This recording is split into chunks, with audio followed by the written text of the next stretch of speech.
There's a lot of church going on. There's a lot of church. Well, good evening, everyone. Good evening, everyone. I am a little excited tonight. Not because I got the red light special behind me, but I learned a lot this week, and it's only Monday, and so I'm so glad that we have this opportunity to be together. And I got some questions, and I'm hoping that our clan can. Is it showing up on LinkedIn? Okay, I hope our clan can come together and give a little help. But before we do that, let me see. Sade's in the room. Okay, good. Sade's in the room, and Amina's in the room. All right, all right, all right. Let me exit out of here. There we go. There we go. Ladies, how are we? I look like I'm glistening. See, y'all told me the same thing like I'm glowing up. You know, I'm about to say something, but I don't want to get in no trouble. Yeah, don't get in no trouble. Just keep it PG. Ha. Ladies, it's good to see you all. It's good to see you all. Oh, Good to see man. you. You know, I don't know where the rest may be right now, but I got to tell you, Sade, man, I was really excited about your post today. Oh, thank you. I was excited, man. If you could lose, I can gain. Mm. Listen. It's turning every negative into a positive, and then understanding that some negatives are necessary. All right. All right. But I was looking at your post and you had two books. What's that about?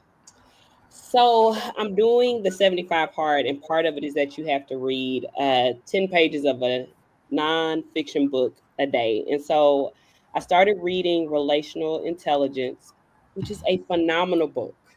Phenomenal book. But then I was like, okay, I want to expound and start building my library because I've always been an avid reader. So I Okay. got From Gap to Gain, which Quest has talked about this book. He was like, you got to get this book. And then I found a book about women in their brokenness and how to heal. And it's from the creator of Broken Crayon Still Color. Mhm. Hmm. So I said, listen, in this season of my life, it's the let's develop some great things moving forward. Okay. Okay. Nice. And one of those books is um what's one of those books? What's the book called again? Because it's I know it's in your stories, but it's not in your posts. No. Those are in my stories. Let me get the actual title because I just say it's by the author. Let me look at it. The title of the book is Brave Enough to Be Broken. Okay. Brave Ooh. enough to be broken. Yeah. It's nice. Brave enough to be broken. Yeah, but be honest with you though. What if you're tired of being broken? What if you don't want to be brave anymore? What if you don't want to enter brokenness courageous or what? I Sometimes you're tired of being broken. I talked to my brother about that this week. So it's interesting because in this season there's been a lot of things that have triggered traumas that I had repressed, Oh, right? that you have repressed. I had repressed, Okay, go ahead. or that I had reframed to be about one thing when it was really about something totally different. Okay. And so through therapy and really God isolating me, I was able to go to the true source of my problem, which was God, right? Because Mm, being able, I think we want to hold people accountable, but sometimes we have to go to the, like, okay, God, I feel like this is a you issue. Like, I feel like you didn't do your part on this. And ooh. there's been so many like little nuggets dropped into my spirit where it's like, I had to get rid of your distractions in order to give you deliverance, right? Okay. Or I needed to give you this time alone so that you could fight it out with me. And I think a lot of times we look at the story of Jacob, Hmm. right? He fought with God, like, I'm not letting go till you bless me. Jacob was in a state of fear. He was frustrated. He was scared for his life because of his brother. And it wasn't a fight like, I want you to bless me with something financial or something prosperous. Like, I need you to make it to where I'm okay. So I just All right. think a lot of You, times we miss that you part of you it. turn this into my therapy session, and I ain't ready for that today. All right. Okay. Good. Good. Armina, I'm not pushing her off, but Armina, how was your week? Because I'm not going to therapy with you. So there you Just saying. go. I like it though. I like it though. For real. Armina, what's up with you this week so far? Well, baby girl had her um dance Yeah. recital Okay. yesterday, and she killed it. I mean, she Hey, ate that. How you gonna do it again? You know, she was clocking it. So uh, she left no crumbs. Okay. So Mm. I was on an emotional high from that. And then I was like, let me check out this movie Straw. Baby, I should have waited because that movie and where I already was emotionally, like, Right. it took me all the way to the end. And I was like, wait, the therapist in me kicked in, like, wait, what did I just watch for this whole hour and a half as a therapist, as a clinician? Okay. Okay. But I don't want to spoil it because it's No, no, so you can. I can hear your thoughts about it without you saying any scenes or anything. So, 1 to 10, what are your thoughts? 1 to 10, because I saw it last night. What's your 1 to 10? 10 plus. Okay, 10 okay, all right. Sunday, did you see it? No, and I have a bias, but it's okay. I know you do. I remember it from back then. You talking about the Tyler Perry stuff. You're not Yeah, really, I, you I, know, it's you're such wild. a, your children are gonna come out haters. You know that, right? No, it's just the historical data just doesn't always sit well with me. But I've heard great things about it. I just don't know let if me I let me say before I watched it, and for everyone else before I watched it, somebody put on Facebook that they didn't like the writing, they didn't like so and so, but Taraji Henson killed it. And I'm gonna say this right now, she killed it. Listen, the 3 Black women in that movie, they all killed it, okay? That's Everybody all I gotta say. That's all I gotta say. need a friend like the bank manager, and everybody need an advocate like the police officer, And okay? that's all. And that's all. And she did not give anything away. What she just said, she didn't give anything away. She did not give anything away. All I'm simply saying is that it leaves me saying, for me, Paul Graham, have I ever felt that I was at my last straw? Have I ever felt that I was at my last straw? I'm going to get into that. I'm going to get into that just for a moment. Hey, buddy. Hey, buddy. Hey, buddy, what? Hey, buddy. My buddy. What's good, people? High class. Talking about hey, buddy. So I'm going to come back to you, Sade, right? Don't give no names or anything. No names or anything. Do you remember when you were at your last straw? Yes. What you do? Because it was recently. Right. Oh, We've been rocking with her through her Woo! Yeah. I'm glad she reached it too. Listen. wow. Listen. And I say that because Okay. you love and care for people, and you have an understanding. And the only reason why is because when you going through something with a friend, you have 2 different vantage points. The person that's sitting in the middle of it, and the person that's outside watching all of it happen. Mm. You know what I'm saying? And so you can see it. It's kind of like sitting in the eye of a tornado, and then sitting 2-3 miles away watching the tornado move across the field. You can't tell where it's going when you're in the middle of it, but you can tell watching 2-3 miles away where the tornado is moving. And that's the difference when you're going through something with a friend. And it's you talk back and forth, you walk through Right. it, or whatever the case may be, and then they finally get to the place, and you like glory. Okay. Armina, I'm gonna come back to you for a second. I like when you said your therapy hat started coming off watching this thing. Where was your head? For real, where was your head?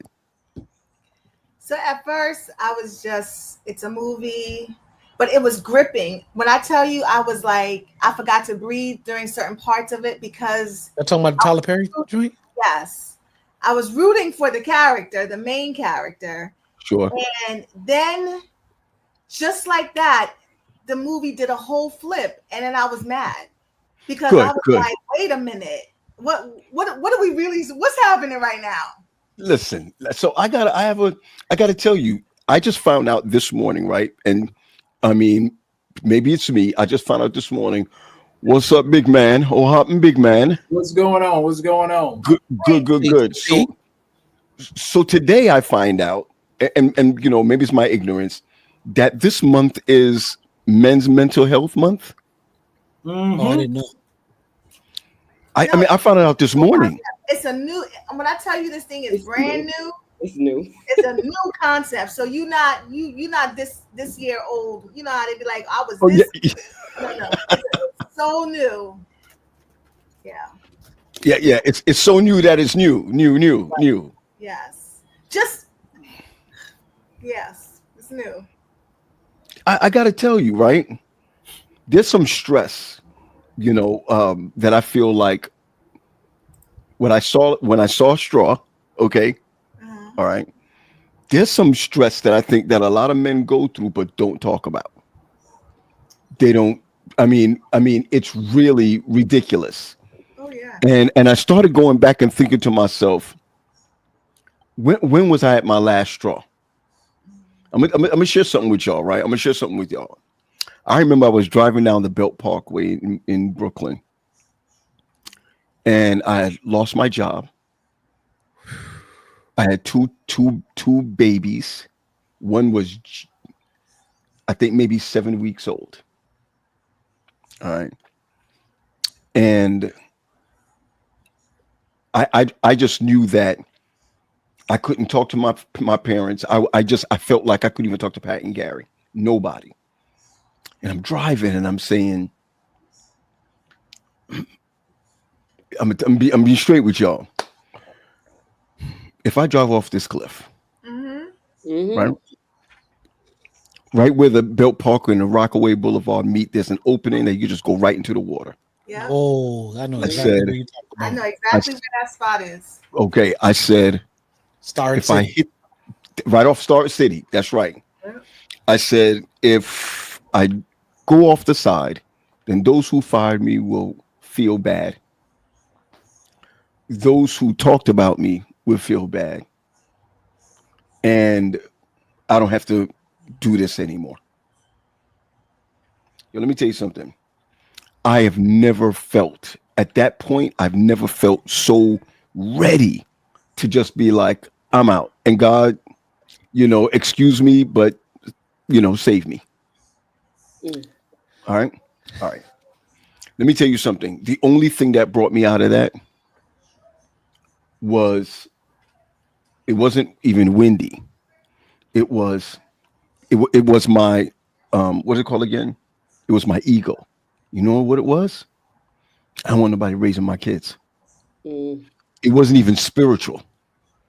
It Mm. wasn't spiritual. It wasn't like an epiphany. It wasn't like the Lord came down and touched the wheel. I was like, you know what? I don't want no one raising Mm. my kids. Yep. Mm.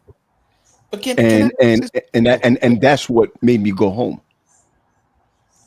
Did you can I That's what go made me go out home. there intentionally, or were you just driving and had the thought? Just driving. Okay. Just can driving. I ask this question too? Because this is kind of where I'm leaning to in this season of my life. I think I give difficulty and challenge too much credit. Okay. And the Unpack reason that. why You said you and the passed re- that sentence? No, I said unpack that. Oh, That's okay. Go ahead. Go ahead. Go ahead. and the reason why I'm saying credit for all the things we allow it to do. Like I put too much expectations on the job that I have. That it's supposed to, I have this idea that it's supposed to do X, Y, and Z for me. And when it doesn't do X, Y, and Z for me, I get bent out of shape. And the truth of Wow. the matter is, was that thing supposed to be X, Y, and Z to me? Do you know what I mean? Whatever I classify, okay, case in point, Shada and I are in some heavy discussions right now over a book that we're reading. And we're going back and forth about some of the stuff and some of the stuff that I like let's just, because we talk about relationships a lot. In my past relationships, in places and spaces that I was hurt in, I think sometimes I gave too much room to a person to be X, Y, and Z in my life. And I don't think that they were ever supposed to be X, Y, and Z in my life. Case in point, we're reading some stuff on Friends. And sometimes there were some people that came into my life that was supposed to be an associate. Okay. But because I thought that, okay, there were some things that were reminiscent of what a friend should be, Hmm. I made them and put them in the friend category when truly they were supposed to be nothing more than an associate. Then when we clash in relationship and things don't go the way that I thought that they would go because I put expectations on you to be a friend when you really weren't a friend, now I'm all bent out of shape. And I see the parallels in life where when I lose, like I'll use your example, Pete. Many a times I've had a job and working in and then the contract is over or something happens and I lose the job and I'm pissed and I'm hurt and I'm all of these different things because I had expectations for the contract to turn into full time, or instead of it being 5 months, it was supposed to be 16 months and they cut the contract short. And then I'm starting to think like, why did you put all those expectations on that particular thing? You You're understand what talking I'm about saying? why did you Why did put all the I do expectations? that? Why did I Okay. give this opportunity, this thing, these people so much? What's the word I'm looking for in my life? So if You I can know, give the flip side of that though, I think a lot of times we're told something so we believe it. Mm-hmm. Right? Like Quest, if they told you, hey, this contract is supposed to be 16 months, your expectations were realistic.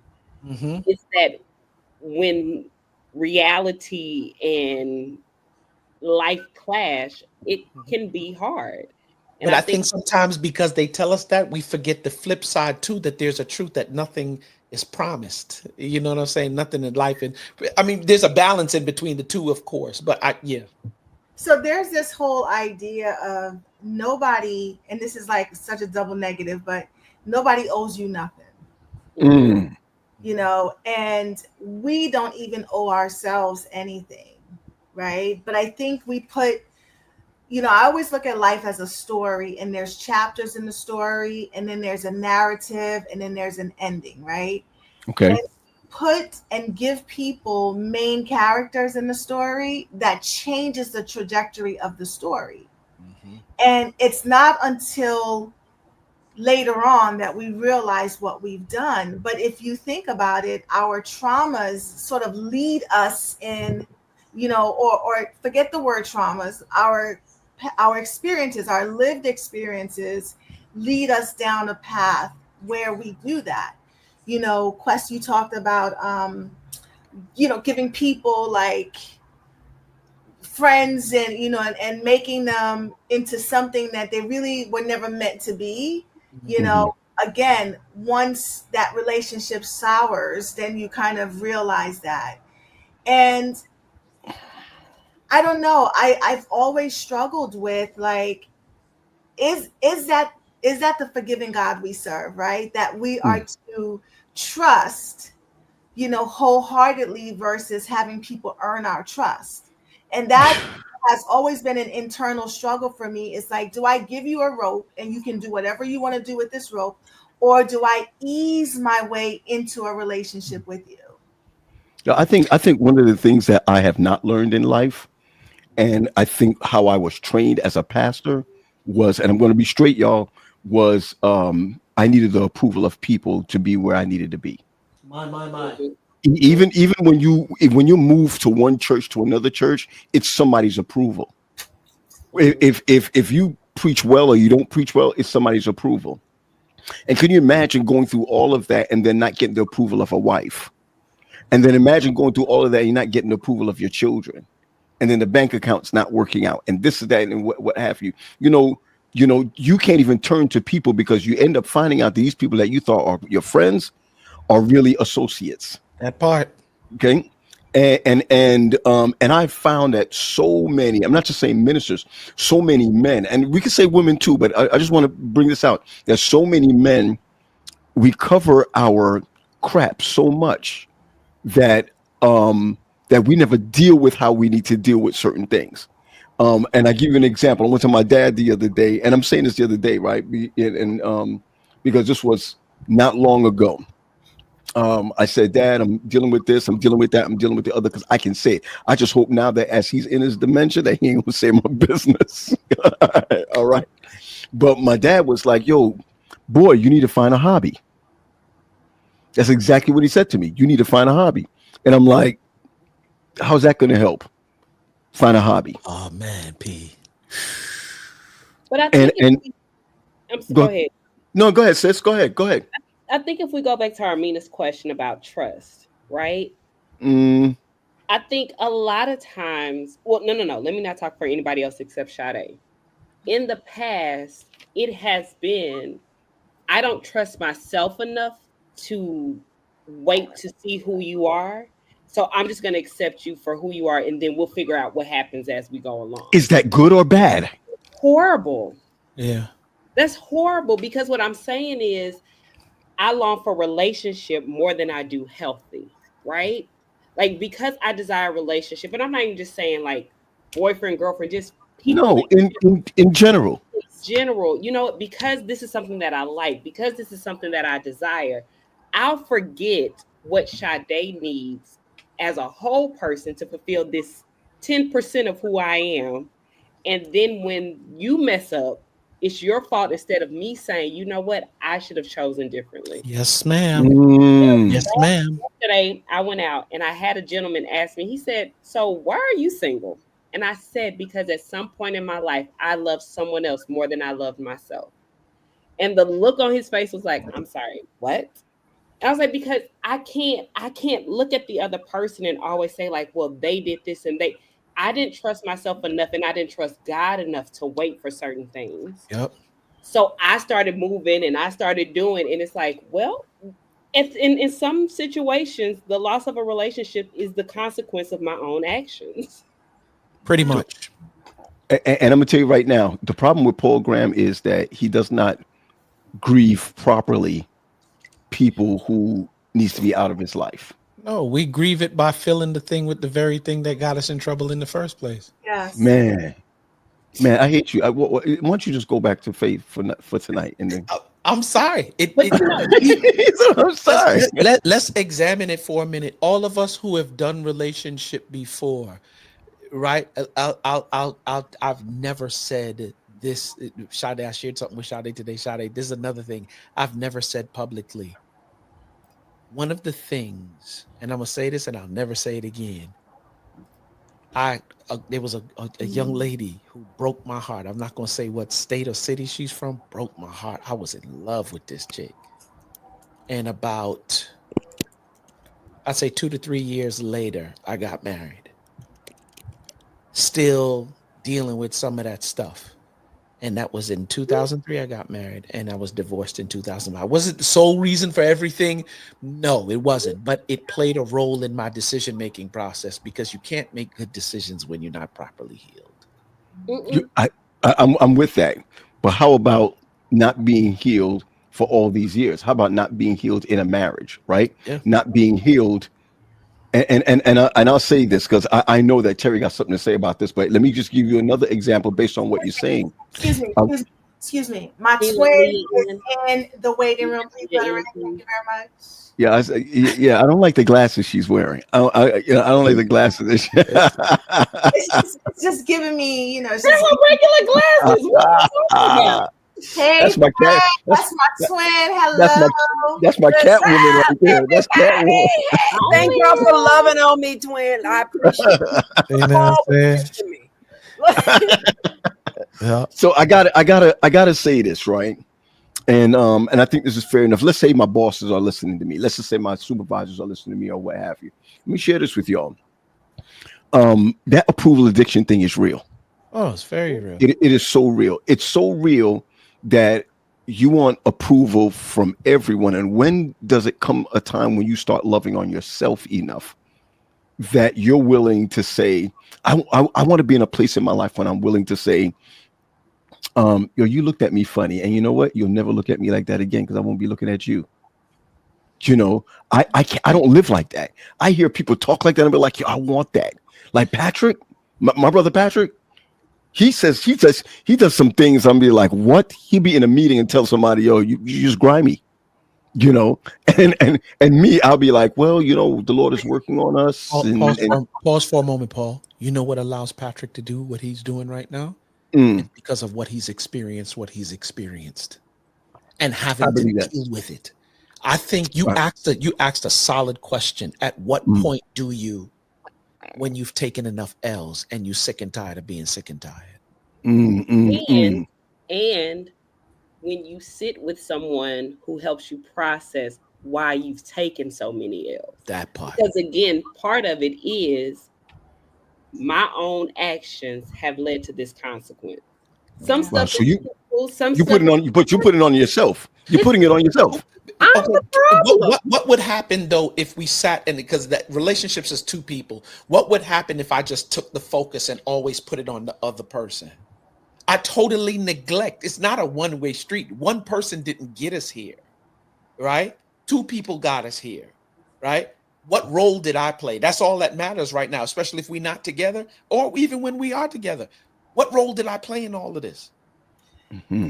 What's this Y'all being bring me up accountable? to speed. Bring me up to speed. Just short synopsis. Where we at? What's going on? We're just talking about how is it that some of us have the personality that allows people to just trample all over it, and we still take them back. We still try to find that Good. soft spot, where others are like, yo, you got one time, son. And once you got that, I'm done. Armina, are you like that? Are you like that? Because I think Leah's like that. But are you like that? I am not. Leah, are you like that? Indeed, I am. Yeah. Terry, are you like that, Terry? Wait, hold on, Terry, are you like that? Yes, he is. Yes, I am. Wow. You I get stinking that from Terry and permissions. Leah. All these I ain't stinking always been permissions like are that, like but I'm that. like that now. No, But it's I'm not like something that. Oh, my bad. I'm sorry, Mia. I'm sorry. It's Okay, I'm something sorry. that it's something that Quest said earlier. Okay, we are basically we are made up of all of our experiences. You see what I'm saying? Okay. And when you've had enough crap happen to you, you see what I'm saying? I said a truly healed person is hard to date because they can point out all the red flags of everything. You see what I'm saying? And so it's just like, you know what? That feels like something I've been through before. You know what? This reminds me of the Matrix. I'm in it. I'm getting out of it. You can't tell anybody how, you see what I'm saying, to love you. What you can do is what? See how they, and decide if you want to participate in that or not. And so if you keep going back to it, there's something about that keep pulling you back in and back in and back in. And guess what? You are not fed up until you're fed up. My. Mm. You And to fed that up. point, I think it's even beyond fed up. When you realize that you are inflicting self-hurt to better someone else, to love someone else, it's like, you know what? I matter too. And if I don't matter to anybody else, I should matter to myself. And in setting, because what you're really doing is setting boundaries. Yeah. You know what, This is what Sade?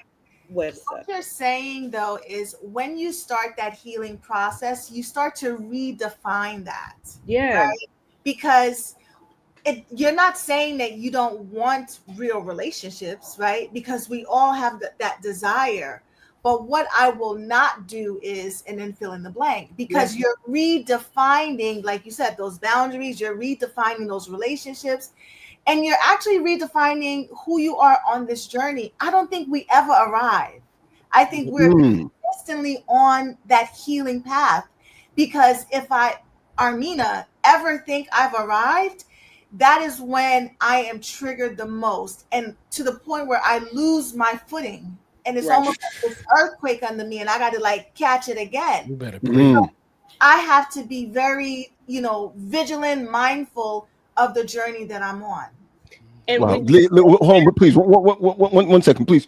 Just 1 second. Leah, I got to ask this question because we started somewhere when you weren't here, but I'm going to ask you this question. I may even go around the clock on this.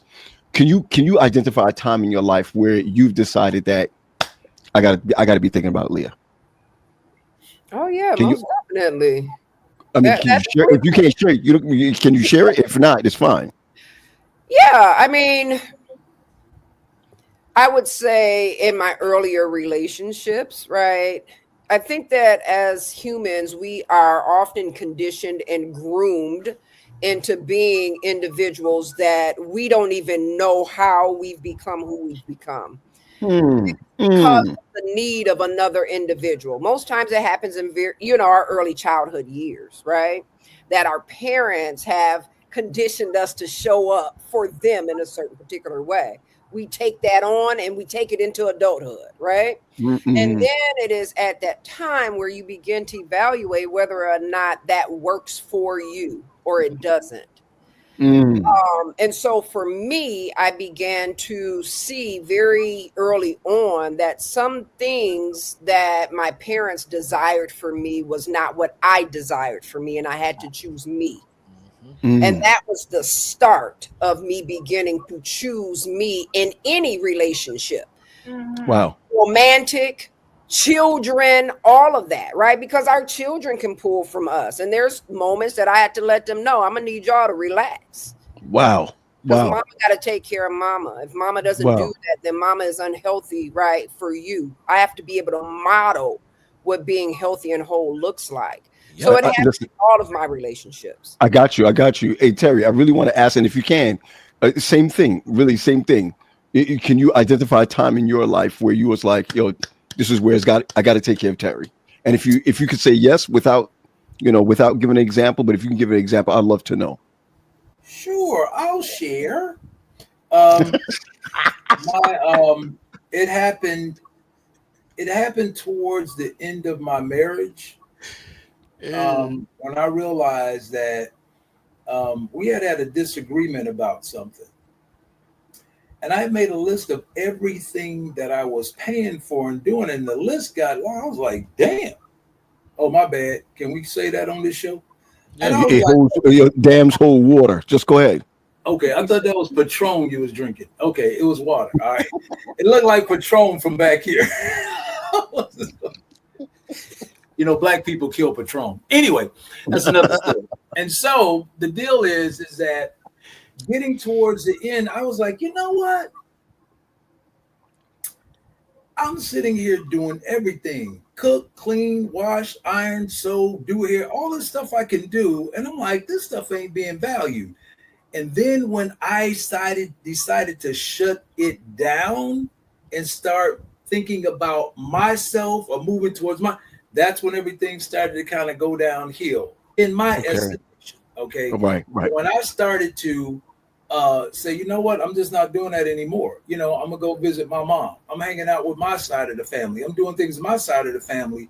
All of a sudden, things started going bad. So yeah, a lot of times people don't like when they are used to, you know what I'm saying, you doing everything, and now you're starting to think about yourself. Oh, now you're selfish. Oh, now you're this. And so now the gaslighting starts. You see what I'm saying?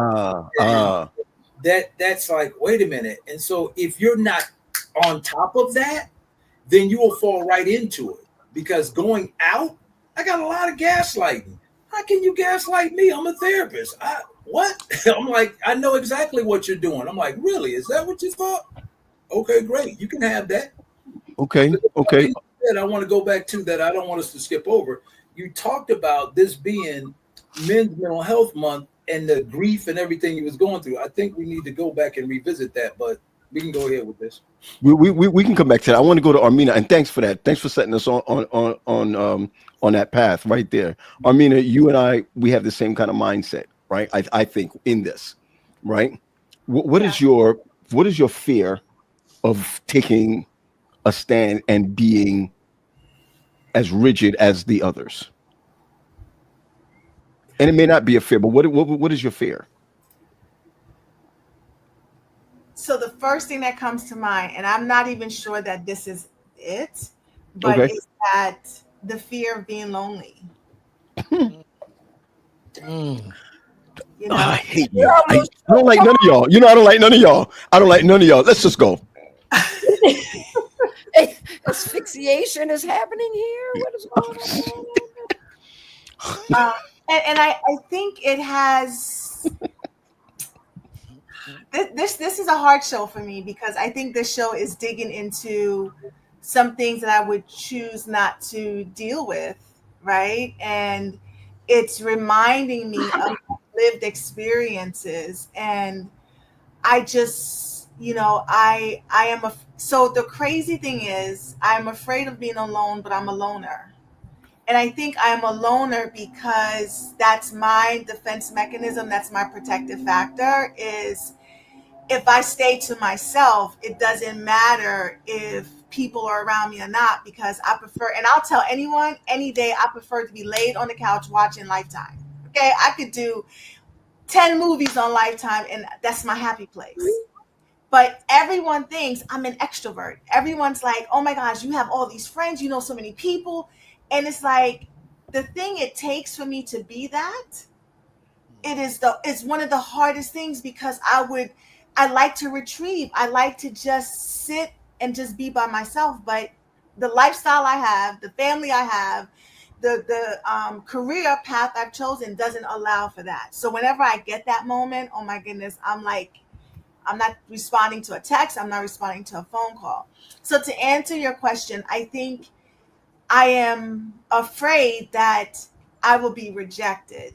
And so I tend to find some of the silver lining in things, even if it means that doesn't take care of me. And so, but I am learning in this day, 2025, screw all y'all. Like I'm good. You know, like I think I am at the point where I feel as though you either rocking with me or you're not. Like my days of trying to explain myself, over explain myself. If you really know me, then you would know the intentions, even if it looks something differently, right? And so we were talking about friendships, right? We're talking about people who get to sit in the front row of your life. And if you have a seat in the front row, then please don't question anything I do, because you know me, know that part of me. Even if it comes across and it looks a little crazy or it looks a little different, do you know me, right? Yeah. You would not come at you wouldn't come at me sideways. You wouldn't come at my neck. None of that. Or if it's different than what you're used to, you would be concerned, not upset.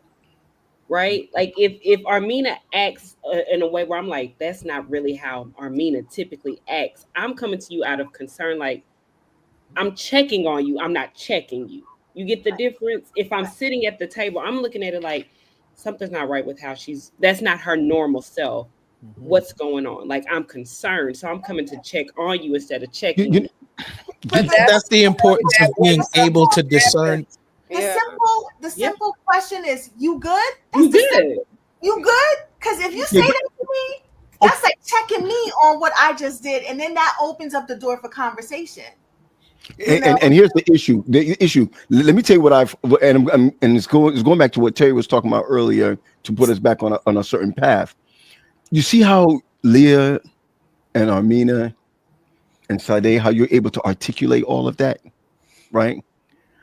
I find that you good always ends with, in the conversation with a guy, I'm good. And that's it. And I'm going to go as far as to say this also. It's a closed question. Yes, no. Doesn't open up, right? So let me just preface that. That was for me. And I was talking about the people in my front row, right? And so I'm not just talking about people who I'm building relationships with, because yes, you're always gonna get the I'm good, even if I am crashing. I'm good, because you can't see the crashing happening on the outside. Let me say this real quick, Armina. I have to say this, that you have described my life, right? I have found that even for me, I've become close with people because I don't want to be alone. Even in the day, right? Because in my job, especially since after COVID, I don't work like I used to work in pastoring. Or you understand where I'm coming from? Man, I'm by myself. And alone is not just being by myself. Alone is like, who do I call? Because everybody who's on my list for calling are church folk. You understand where I'm coming from? So if Pat's busy, I'm alone. Wife is at work, I'm alone. And the fear is being alone. No matter, I don't even care how you try to break that down. And I feel a lot of times that I like doing what you do. Is just recently I've decided to watch certain shows, and it's got to be in the past when I had no bills, in the past when I was not married, in the past when I had no kids, Sanford and Son, All in the Family, Good Times. That's what I watch at night before I go to bed. All right, I'm gonna tell you that right now, because it takes me to a place. I think that if I could, I'm just listening to what you're saying, right? Foster relationships, and not just you, Quest, right? Because me and you, Quest, we don't talk all the time like we should be. That's right. But if I or if some men can foster relationships where you can vomit everything out and know that it's not going to get somewhere, I think it'll be easier to handle the challenges in life. So I have I'm gonna tell you that right now. I have a question for you. Right. Does a safe space look like for you though? I'm gonna tell you right now, and because my wife knows this, and please, I don't want nobody to massage this any which way they want to massage. I have 4 girlfriends. Mm-hmm. I have 4 girlfriends. I have 4 platonic girlfriends, and I find it easier to talk to my girlfriends about certain things than,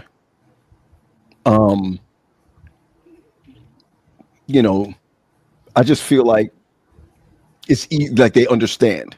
Do you understand where I'm coming from? What is it that makes it easier for you to share it with them than it does to share with Wendy? Oh no, I share it with Wendy.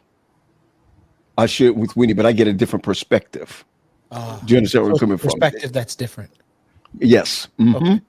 All right, and she knows. Are you understand where I'm coming from? Yeah. I just find that I'd rather hang out. Now I know Terry is my brother, my brother's friend. I always say that. Me and Pat always say that Terry is my brother's friend, right? But I can imagine hanging out with Terry and just hanging out. I can imagine hanging out with Quest. I don't want to get deep with Terry. I want Terry to hang out with me the way he hang out with Gary. Oh, you understand where I'm coming from? So I'm not just here vomiting my own issues. What I'm saying to you is that there's a lot of men who call me, and I feel like, hey, dude, I can't really deal with that, even on the spiritual level, right now, because when we talk, I just feel like the way that I'm able to talk to people is by my experiences. And my experiences are not holy experiences. My experiences are not always the pastoral experience or this, that, and the other.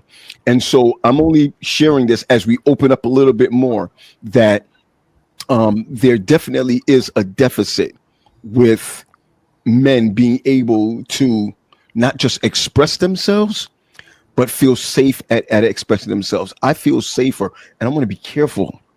I feel safer doing crazy stuff with my cousins and uncles who are not Adventists than with people who are Adventists and what have you. Hence my trip to Jamaica. But you know why that is, though? You know what that is? Because there's no judgment there. There's no judgment. Judgment does what? It blocks goal. Blocks what you're trying to get accomplished. It blocks. You see what I'm saying? And so you go and hang out with the folks. You see what I'm saying? I give you an example. So when I was at Andrews, we used to play ball all the time, right? So all the seminary guys come over there, all from Oakwood, and we would always get into it. So I got invited to go over to where the seminary guys went, which was Ruth Murdoch. Yes. So I went over to play with them one night. Went over there to play with them one night. And when I tell you, in the words of my mother, they cut the stone monkey. I was like, yo, are y'all supposed to be pastors? Man, y'all worst it. And he said, and I don't know if Pollard said this to me. I don't think it was Pollard. It was somebody before Pollard. It might have been. I don't know. But no, it was somebody else. And he said, that's why we have this part over here for us, because people ain't going to understand how we get down when we over. And I said, you know what? I can get down with the best of y'all. Let me go ahead. Give me a couple of them swears. I'm going to say some stuff to you. The deal is, I wanted to ask you this question. Have you ever felt alone in a crowded room? Terry, I was going to ask the exact same thing. Oh, my God. I was going to ask Amina that. Yep. You ever feel alone in a crowded room? Let's start with Armina, and if anyone heard the question also, and I'll answer. Oh, and by the way, hold on. This is you, Armina. Start with you. And if anyone wants to answer the question, you can answer the question in the chat. I want Armina to answer because Because Let me answer this for JoJo. Yes, JoJo. I was. What was her question? She asked me. Yeah, I was under. What did she say? Underappreciated, I think it was. Yes, I was not appreciated. Okay, go ahead. So, and then I'm gonna let Leah answer. Answer that stuff when y'all give the answer. come on, Armina, you first. You first. Have you Yeah. ever felt alone in a okay? Well, what did it feel like? Don't yes us. I couldn't wait to leave. You know, and at different times it was for different reasons. Sometimes it was I felt devalued.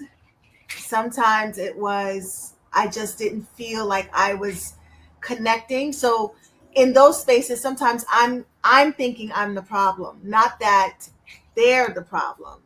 And Okay. so I'm trying to figure out a way to gel in. I'm trying to figure out a way to sort of blend in. And sometimes my quirkiness comes through because I'm trying so hard. Right. Until again, recently, I'm just like, yeah, I'm not doing that. Like Uh, you know, you see these grades right here. I've earned my grades. And me too. I'm just not doing it. So yes, Terry, I do feel alone sometimes in spaces. And I don't know about the other therapists, but as a therapist that caters to a very small population and lives in a very small area, it is really hard to make friends because there's a certain level of vulnerability that it takes that I'm not willing to give up because of what I do. And I Wow, think wow, wow. what I'm hearing Mina say, and Mina, let me know, again, not just putting it solely on you, but I think that this could be widespread, is a lot of times you just don't feel safe, right? Oh yeah. So when Sade asked a question about, you know, whatever it was, like what does safety look like? What does safe look like? Mhm. I am beginning to even question if that exists because Woo. where in multiple places where I thought could potentially be safe has proven to not be that.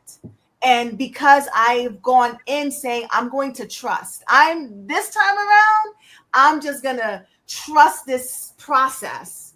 And I realized very quickly on that what I thought was safe isn't. And it goes back to Quest. Quest had mentioned, early on in our conversations about expectations, right? But Quest, you left out a word, and it's the unspoken. I have an expectation of the relationship, and maybe I thought I communicated it, but I didn't really fully communicate it until something goes wrong, and then those expectations come out like, wait a minute, this wasn't supposed to happen. Mm-hmm. But if I really think about it, we didn't have a conversation about what this relationship should even look like. Yeah, and it's hard to do, especially if you approach a relationship guarded. But that's what I was speaking to when we believe that everybody shares our same morals and values, right? If I believe everybody communicates this way, or everybody shares this way, and when you come out of it, like, I have to listen before I say, yeah, this person's going to fit in my life, because we don't believe the same things fundamentally. Yes. And so as a therapist, if I'm teaching people how to really build healthy relationships, I have to practice that too. You know what's so funny? P, you might have seen it a couple of times, and Leah, you might have seen E operate like this a couple of times. I used to be funny, like, yo, we would bump into people like, yo, E, we need to do something together. And he was like, well, what you thinking about? I don't know just yet. He was like, well, when you figure it out, call me. I used to be like, damn, E, they just trying to, you know what I'm saying?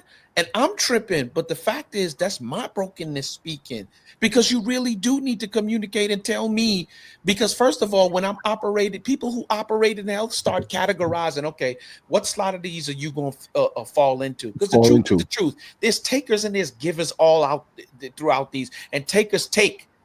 And they don't care. And when you don't got nothing else to give, them jokers move on to somebody else, and givers give until they don't got nothing else to give. And them jokers run into a doggone breakdown. And so I need to know, to protect myself, right? Who am I dealing with? A friend, an associate, an advisor, as we mentioned, right? Like, who do I need to, or an assignment? Because sometimes, and this is the reason why it's important too, Mina, when you were talking about referencing what we were talking about in terms of unspoken expectations, because sometimes you think that just because this has the characteristics of a friendship, but really it's somebody that you were assigned to, when they don't reciprocate what you put out simply because they can't.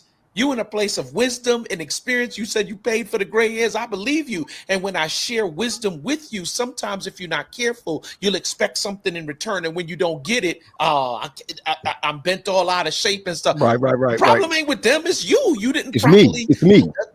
Designate what this person was. So And it also depends on where I am in my life. Yeah. If I'm in a low place, I'm going to be more affected by that thing versus if I'm feeling myself that day. If I'm feeling myself, man, I could do a Terry, I could do a Leah, and I'm going to tell you a few things about yourself.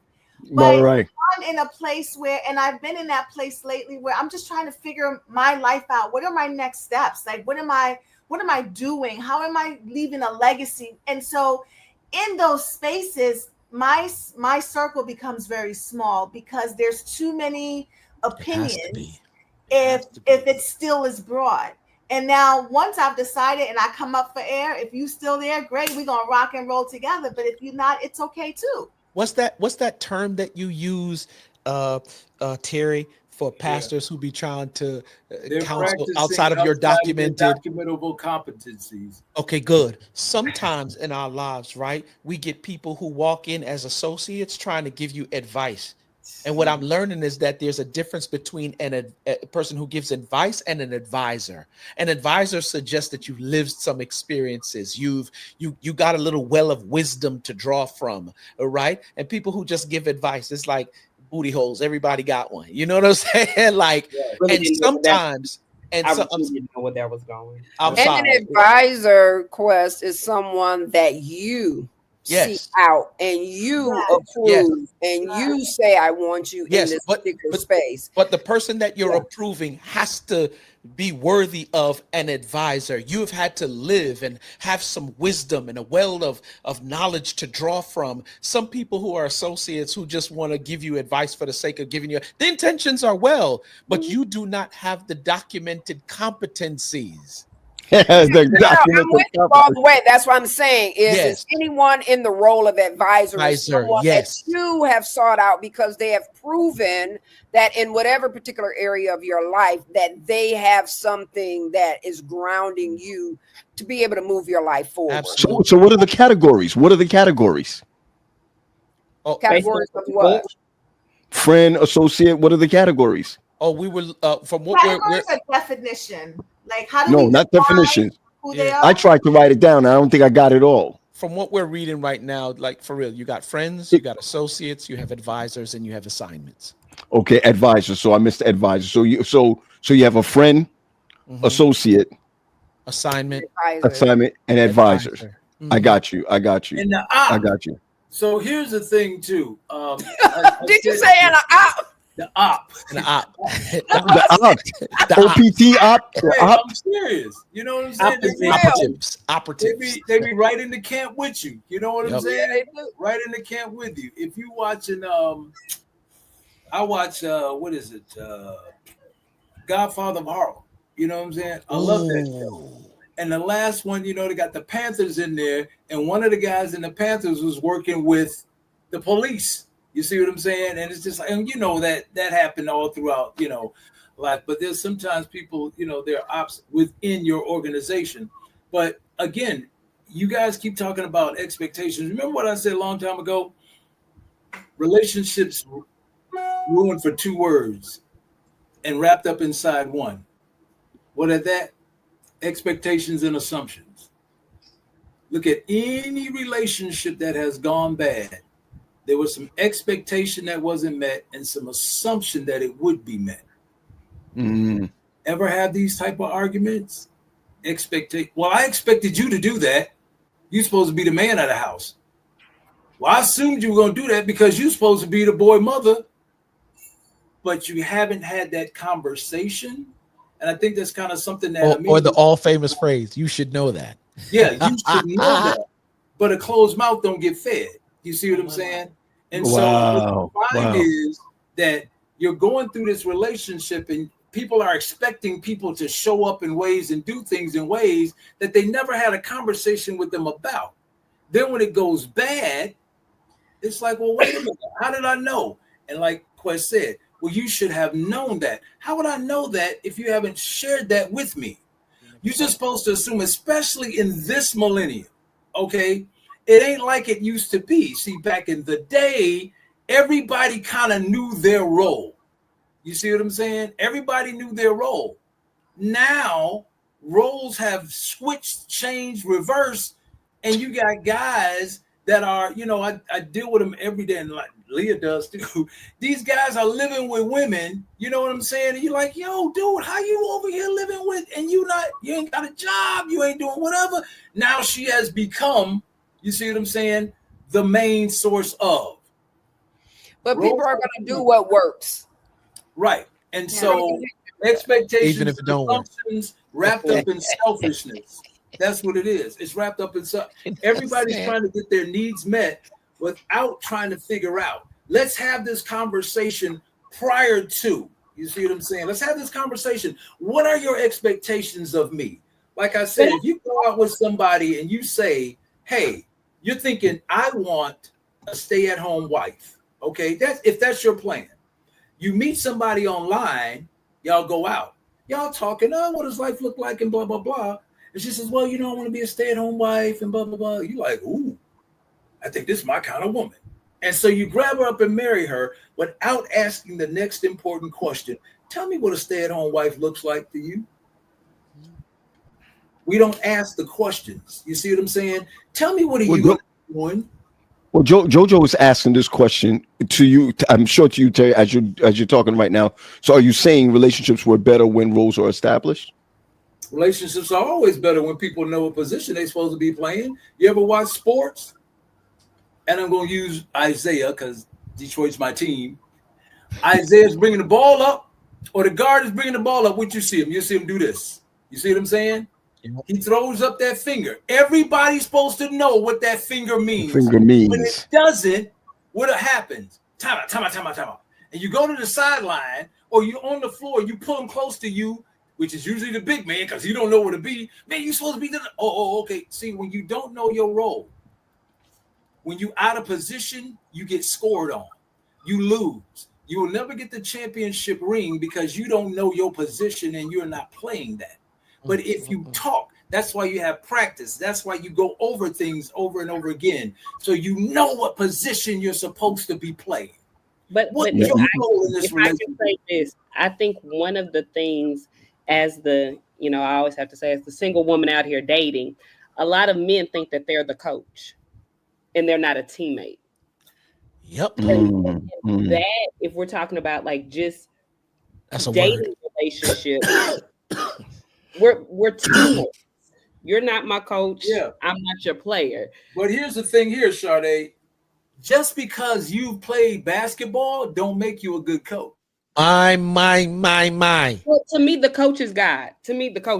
Like, like if that's our coach, if that, then we're coming together as a team. We are sitting down saying, okay, how do we move with this situation? What's the play for this situation? How do we navigate this situation?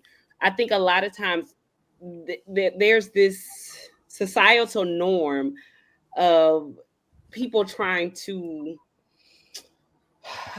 demean or even demote certain aspects of relationships because they don't serve them when it is what it is supposed to be, right?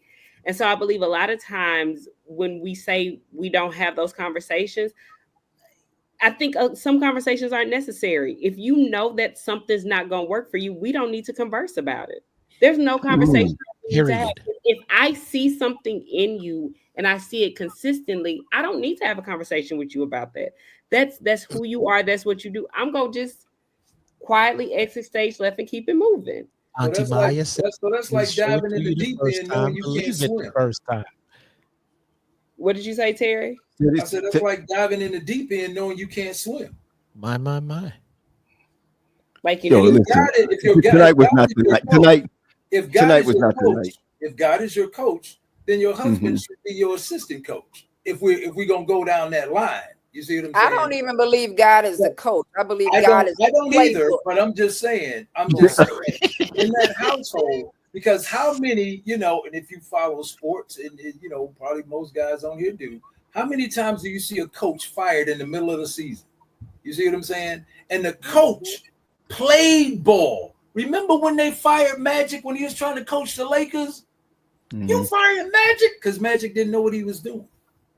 Right. He knew You know how what to I'm saying? he knew how to play. He knew how to play his position, but Yep. didn't know how to play the field. But didn't know the field. I think Remember when Jordan picked up that high school boy? Remember he picked up that high school boy and he turned out to be a bust? Yes. What was his name? It was, and he was playing for. I think he was playing for here. He was playing for the Bobcats. I think he pulled him on the Bobcats because that's Jordan. That was Jordan's team, and he was a high school kid, and he turned out to be trash. Yeah. Wow. I think one of the things that allowed me and Faith to win in the beginning, she was fearful. She was like, "But there's some things that you know about this marriage relationship that I don't know." I'm like, "I'm sorry. Who you talking to? Me?" Because I wasn't married to you, so I don't know. Like, and the first time we did this, it was a bus. So we learning this from scratch together. I have a familiarity with it, but I don't. You know what I'm saying? And I think if we took on a lot of us, like, I don't care if you, I mean, Sade speaks some truth when she says that men do, because there's a large number. I got family members who's in relationship trouble right now because men just, but anyway, that's a whole nother convo. But yeah, if we would take on the idea that we're students of this thing until some of us are elementary school students, some of us are high school students, some of us are grad students, some of us are bachelor degree. I'm still a high school student. I'm just telling you. I don't care what anybody can say. I'm a high school student. And I think I always used to say this in the conferences, is that marriage is an institution that you enter into that you never graduate from. Yeah, because I got that, when we're talking about roles can be interchangeable, right? Mm-hmm. And roles are self-identifiable. Wow. When you begin to impose your thoughts, your will over onto another human being that has autonomy of self, right? Mm-hmm. Then that's where you start to come into, issues within your relationship. You ain't gonna tell Lee what to do. No, you're not. It ain't happening. Not telling me what to do. I tell Faith that all I the want time.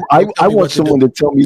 I want somebody to tell me what to do without feeling that I'm weak. But why? The answer that question I put out there that you pushed over, we ain't forgot about that yet. But why would you want someone to tell you what to do? Are you lacking in insight in what you need to do in your life? I think there's some things that, okay. I think that partnership is what Paul Graham needs, not just leadership. Okay. There's got to come a time. Partnership. Yeah. Is why is that telling someone what to do though? Why is that telling you what to do? You can have a partner where you discuss things on the floor, right? Like, this is what we got going down, but I don't need you to tell me what to do. I just need to be informed of maybe what needs to be done. Right. I don't need power and control over me. I can do that on my own. Got it. I got it. No, I got it. That's why I don't like. That's why I don't like you. Well, go ahead. But like I'm just wait, Sade, stick a pin. I love the truths, right? And sometimes the truths, hurt sometimes, and that's okay. But Andre made framing language. I got you, sis. Yeah, I got you. Andre made a comment right here, and please stick a pin, Sade. I'm just tired of being a leader, and I feel like when you're leading at church, when you're leading on the block, in your community, when you're leading, you're always leading. I think that it's okay sometimes To be dominated. To just have someone, help you. What kind of thing is that you saying, bro? Why do we? Yours are really a one. Right. Here. How? What kind of S&M thing? We literally were on a straight path. We were there. We were just going straight. And it was funny because I was sending a text and I'm listening and I'm like, where's it going? You need to be black. No, look at it, TJ. No, he meant it. He over there giggling. He meant what he said. Every word came out his mouth. As Andre said, and I understand what Andre's saying to some degree. I don't mind being led as a man without feeling that I'm less of a man. Yeah. Nice. You understand where I'm coming from? I don't mind, someone basically saying, really my wife basically saying, hey, this is what we're doing. This is what we're going to do. So even when we take trips, right? When we take trips on vacations, man, listen, I don't even pack my own clothes. Wow. And I know she got that from her mother. You understand where I'm coming from with her father. But for me, sometimes I don't feel like I'm less than anyone as a man, but I don't want to also feel that way. I don't want to feel that way. Sometimes I want to be home or I want to go somewhere and it's like, this is what we're doing. This is where we're going. And I'm tired of being a leader sometimes outside and just lead me. And I'm not saying that's an issue with my home, right? But there's a lot of men out there who are saying that I just want to be home and not have to be this control freak. In other words, what does leadership look like in a home, right? Should it be stressful or should you feel the partnership there? The weight of some certain things being put on everyone instead of just you alone. You see where I'm coming from? I can vibe with you. You sound like a black woman. Especially one that used to be single. Come on, Straw. Look, I know y'all have been seeing my posts. I done been triggered ever since I saw that movie, but it's real though, right? Like, and what I'm hearing you say is exactly what a tired black single mama says is I'm tired. I don't want to have the heavy lifting. And it's fair, right? Okay. Have a partner, but it still doesn't mean they run your life. But I don't think that's just single mother. I think that's humans, right? Like you get tired of I don't have children, right? I'm single. I do everything that touches my life. I have to make the decision. There is nobody for me to sit down with and say, what do you think about this? How do you think this should go? Every decision I make is 100% mine. And that means every failure is 100% mine, right? And so I think a lot of times people just get to the place of tired. And what you have to do when you're single is be careful that your tiredness does not lead you to desperation. Ooh, okay. To where you're so tired, where it's like whoever comes, whoever says yes, I'm going.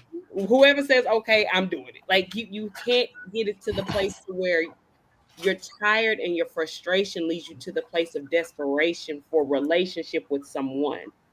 But I think that's the conversation that is hard to have with God because it's like I'm tired. Like I'm telling you. I am exhausted and I don't see you making it any easier for me. Wow. So it sounds like relational dehydration. Like, y'all know me like, sir, what are you doing? I think a lot of times relationship dehydration. Yeah, that's what it sounds like is relationship dehydration. She said that you can be so fatigued and so tired and you hope that it doesn't lead you to desperation. When you're dehydrated, you're going to find anything to drink. Yeah. So when you're hungry, you're gonna find anything to pick up and eat. And not knowing that if you drink Sprite, it's gonna make you more dehydrated. My God. Can we just add that since the pandemic, a lot of us are just exhausted? So like you start with that. You wake up in the morning just exhausted or just tired, and then as you go through your day, all of these things just start to pile up. Yeah. Reality starts to hit in.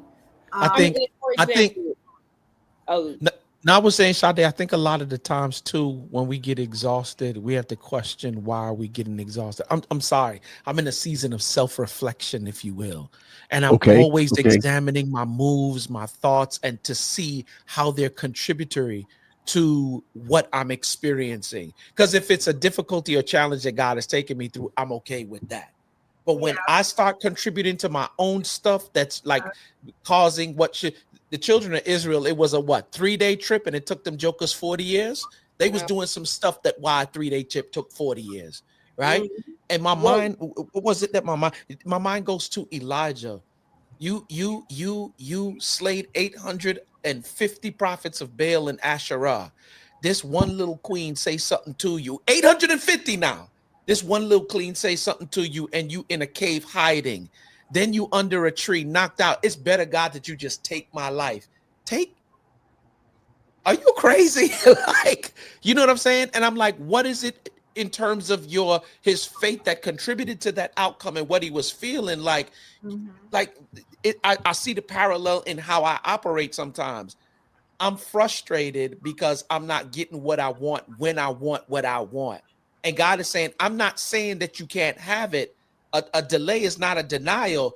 I'm just telling you that before I put something of this magnitude in your lap, I gotta tighten you up in a couple of areas, right? Yeah. You're not gonna put a child to bench press 350 pounds on a bench. He can't do that. He's not equipped to do that. But if you build him up over a period of time and then put him back up under that 350, he gonna knock it out, no doubt. Why? Because he's been prepped and primed and trained and all of that stuff. And God is saying there's some stuff that you want out of this life that's heavy in terms of weight, but I got to make sure that you can handle that weight before. And sometimes I'm watching my stuff and I'm angry, right? I want my body to look a certain way, but you still drinking Sprite. You know what I'm saying? Like, or, you got this thing or that's contributory to your outcome, and you frustrated when you know the stuff that you're doing don't align with what you want in terms of an Listen, outcome. You Quest. And crazy. sometimes You it's being not a million. always intentional, though. No, it's not. Because I'm just saying it's just sometimes our desires and who we are as individuals in connection with what we want in terms of an end goal. Sometimes I like God can't just But so let me give wait, you sometimes an wait, example. wait, Let wait, me hold on. Mina, and then Sade. Go ahead, Mina, and then Sade, please. I don't know about you guys, but sometimes I be in the thick of it, knowing that I'm in the thick of it, and maybe in that moment I could turn around and be like, you know what, I'm just not going to do this. But I'm not gonna lie, sometimes that joker feel good, so I'm just gonna stay there. So when we're talking about self-reflection and we're talking about insight and being insightful, let's also add to that quest. Yeah, like there's sometimes I be in it and I know that thing, the consequence is gonna be rough later, but it just be feeling so good in that moment. well, Wow, well, and Sade, that's Sade. the difference for me What's up? because I've been in places and yeah, this is some I think sometimes though we discredit the fact that life is life, right? Like for example, 2 weeks ago, I take my car to get an alignment. $150. They're like, oh, your car wasn't you didn't need an alignment. You need 4 new tires. I'm sorry. Like literally, I go into the tire shop and I'm sitting there and I'm like, where's my husband?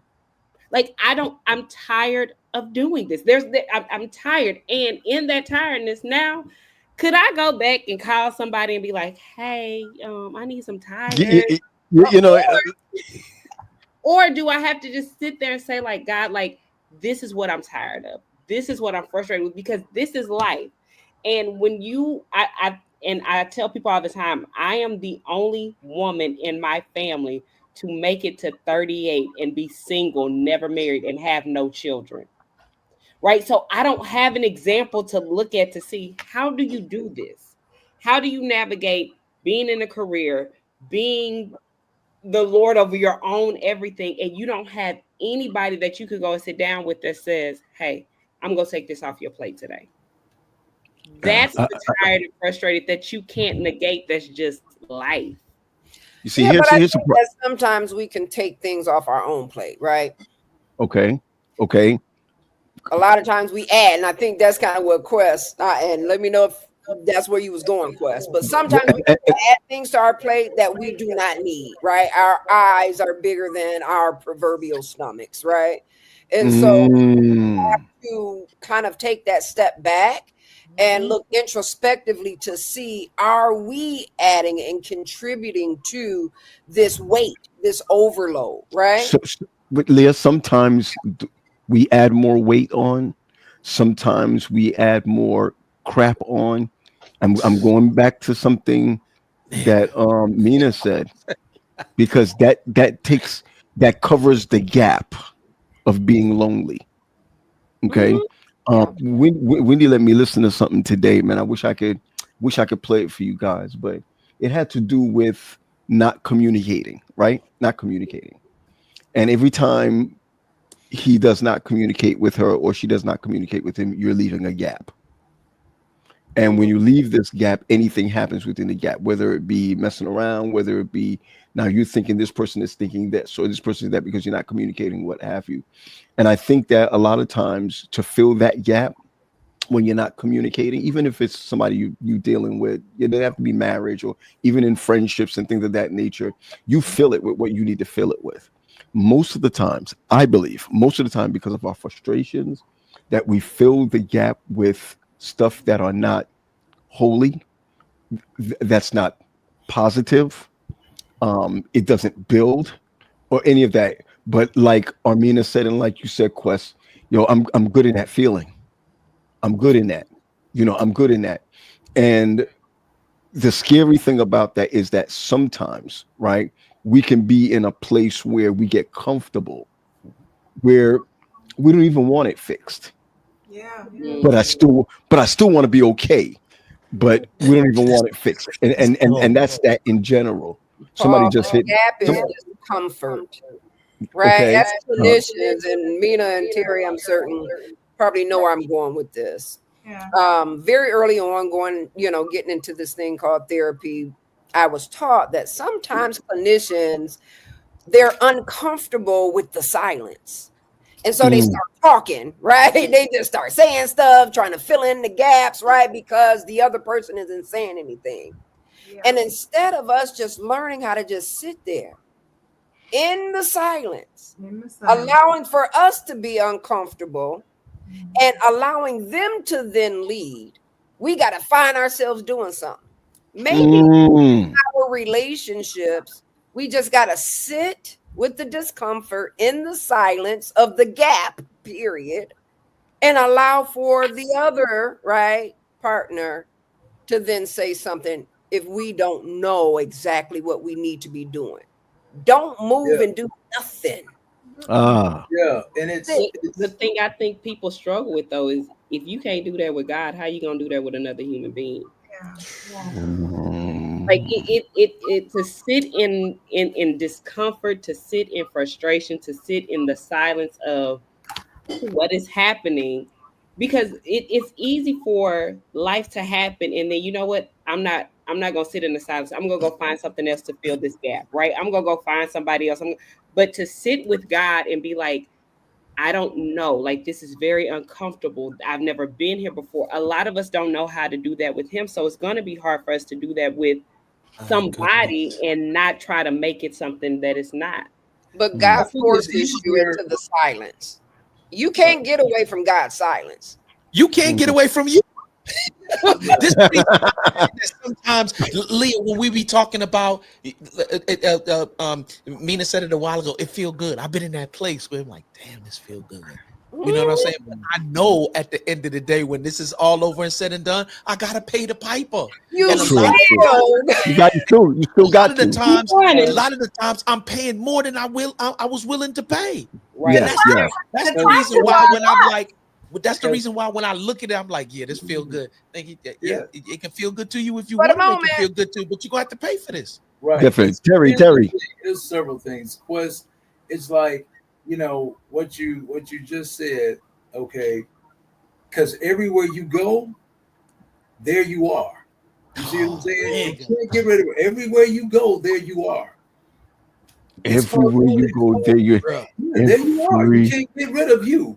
And so when when you say it feels comfortable, it feels good in here, that's doing the familiar. You know what I'm saying? And even mm-hmm. though the familiar doesn't work, you think it works for you and it's not doing anything, but for that moment, you're pacifying you. We're doing the familiar.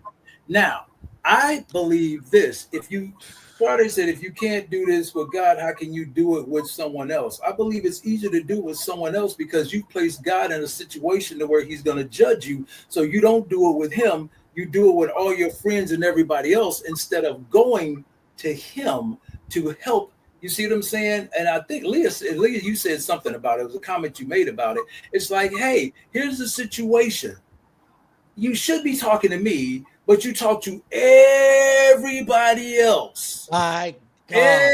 Everybody else. And then you come to when you could have had this handled a A long long time time. ago. And nobody else that can help. You talk to everybody else Else, who can't help and you. everybody else is either coming from a position of their past crap that they're putting on you, their current crap that they're putting on you. And so they're giving you advice from a position where they have not done.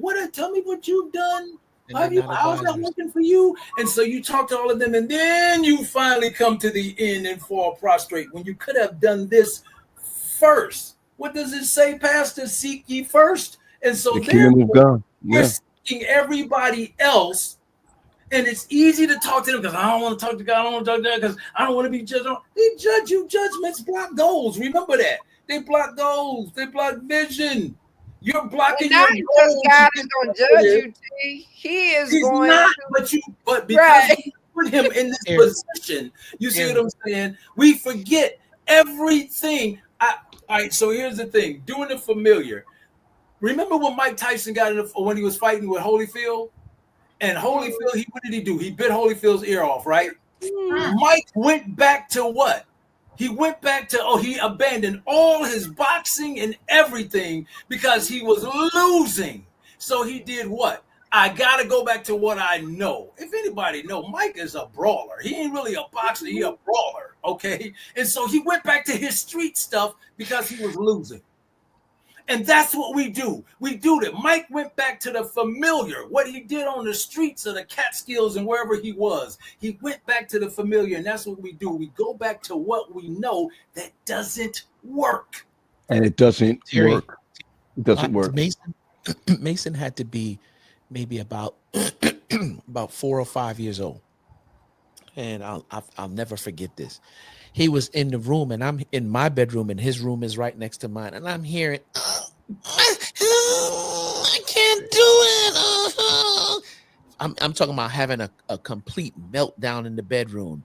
He's on the floor struggling, trying to take his shirt off. After I've showed him a couple of times how to you put your elbow in, you lift your shirt up above your head. He's trying to get the shirt off and can't get the shirt off. So he's on the floor. I mean, he's going through one. I begin to stand up in the doorway and I'm looking at him. He see me looking at him. So you see me, see you, see me, see you, right? I'm watching him and he's still fighting with it. And every now he take a 1 or 2 second pause and look at me. And then he go right back in it again and struggle with the thing. And I'm thinking to myself, I'm going to watch and see how long he going to do this. All he has to do is say, Daddy, can you help me? Can you help me? And Yeah, y'all messing me. Y'all messing with me, bro. You're messing with me. Is we always do this stuff, these situations that we get into, that like for real, from the jump that it's not like you didn't know, but I gotta prove my independence. I gotta do this my way. And that's really what happened with him, right? Instead of just saying, Daddy, can you help me make this decision? I stood in that doorway maybe about 15, 20 minutes watching him just do this. I'm talking about it was a long time. And finally, when I said to him, all you got to do is say, Daddy, can you help me? And it's done, right? Daddy, can you help? All that crying, all that, the shirt done got tore up in the process. The shirt done became collateral damage.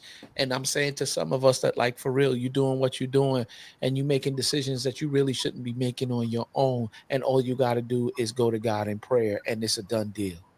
Well, guys, You know, I say this all the time as we come to a close that I can't stand y'all. Can't stand y'all. Today I am with Armina. Armina with the mindset of sometimes I don't because I don't want to be alone. Hearing from Terry, really, that hey, there's certain things, places you put yourself, and we've got to recognize it's not working. You know, when you hear Sade make these, make these comments like, yo, you know what? The problem is that I feel good where I am.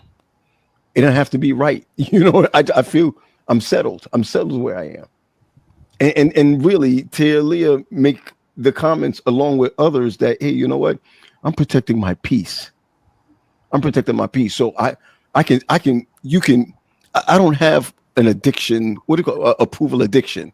I'm not worried about that. And everybody has come from their own space of why you are where you are and why you feel the need to be where you are. So I'm going to land this plane on this, right? And I'm so glad we didn't deal with my issue, Terry. Thank you for, I want to thank everyone for glossing. Thank you. I want to thank everybody. Say it one more time, Amina. We have the whole month. We got the whole month. We do. We got the whole month. And I just want to ask this question right around the board, right around the board. And if anybody's on with us right now, you can also answer the question for yourself. But I'm gonna start with Sade. I'm gonna ask you a question. If you just a quick answer, how do you protect your peace? Oh, and you should have started with me. You know what? At this stage of my life, I'm a one strike and you're out person.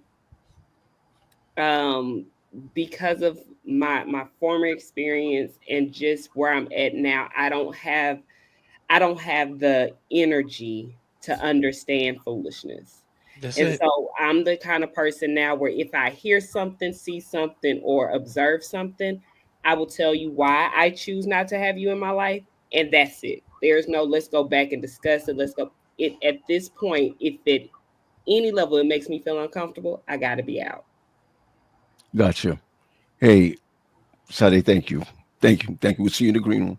Good night. Hey. Sade. Sorry about that. Leah. How do you protect your peace? I don't engage with things that I already know is going to disrupt my peace. Better say that. I know what I can and cannot tolerate. What I will not tolerate, even if I could tolerate it, I just don't. So that's how I protect it. Yeah, you weren't trying to give a thesis with that one, huh?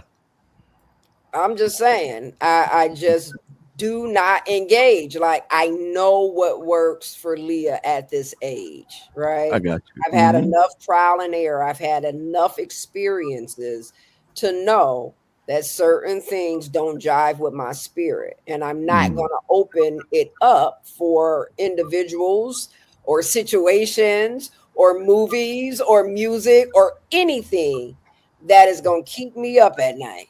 I'm going to bed. I got you good. Nice and easy. I'm sorry, you're going to bed what? Nice and easy.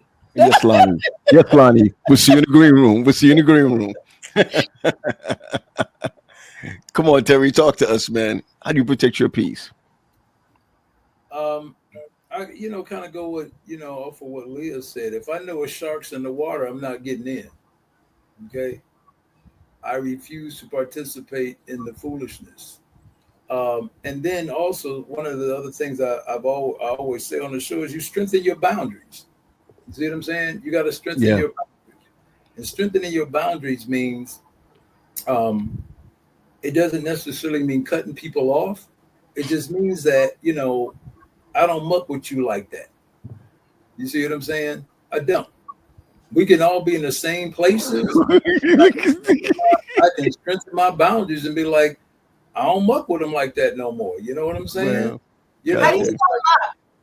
How do you spell it? M-U-C-K. Now, if you want to replace the M with another consonant, you can. But he says I don't luck with you like that. Yeah. You know? I don't. And that's what strengthening your boundaries is. If somebody betrays you, Paul, okay, they Yeah. betray you or whatever, and you're like, you know what? As my mother said, I'm not going to do evil for evil. I'm going to go ahead and strengthen my boundaries. And then when the texts stop and the calls stop, you see what I'm saying?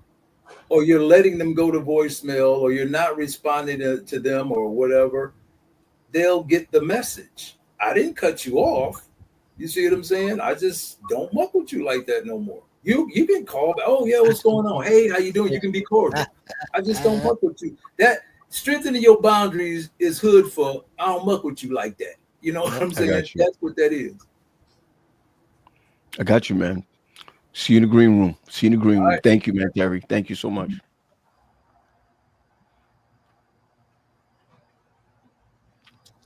Mina.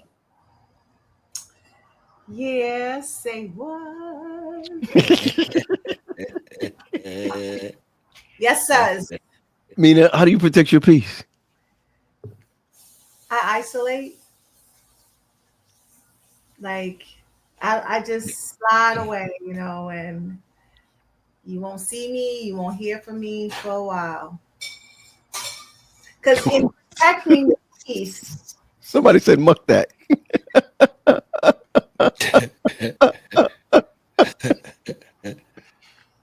I'm sorry. in protecting the peace is where, at least for me, I go and fill my tank up.